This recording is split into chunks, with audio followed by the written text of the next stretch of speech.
ఈ ఎస్ఐఆర్ ఫామ్ని నింపడం ఎలా చాలా సింపుల్. ఇది చూపిస్తాను పదండి. మీకు ఇప్పుడు ట్రెండ్గా నడుస్తుంది కదా, చాలామందికి రావడం లేదు, కన్ఫ్యూజ్ అవుతున్నారు.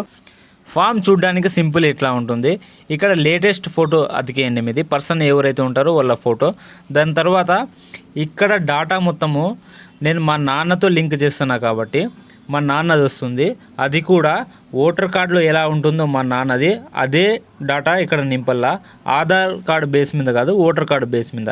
ఇక్కడ మా నాన్న పేరు, ఇక్కడ మా తాత పేరు. మా నాన్నకి మా తాత తండ్రి కాబట్టి బంధుత్వం ఇక్కడ తండ్రి వస్తుంది.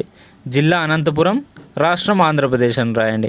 నియోజకవర్గం తాడపత్రి, మనది తాడపత్రి కాబట్టి తాడపత్రి అని రాయండి.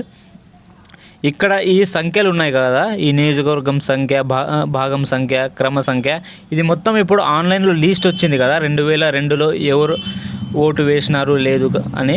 దాంట్లో మనకి ఈ సంఖ్యలు దొరికిపోతాయి సింపుల్గా. ఇక్కడ ఈ డాటా వచ్చి ఈ పర్సన్ ఎవరైతే ఉన్నారో వాళ్ళ డేట్ ఆఫ్ బర్త్ వస్తుంది, వాళ్ళ ఆధార్ కార్డ్ నెంబర్ వస్తుంది, ఇక్కడ వాళ్ళదే మొబైల్ నెంబర్ వస్తుంది. దాని తర్వాత ఈ పర్సన్ ఒక తండ్రి పేరు ఇక్కడ వస్తుంది, తండ్రి యొక్క ఓటర్ కార్డ్ నంబర్ ఇక్కడ వస్తుంది, పర్సన్ ఒక తల్లి పేరు ఇక్కడ వస్తుంది, తల్లి ఓటర్ కార్డ్ నెంబర్ ఇక్కడ వస్తుంది.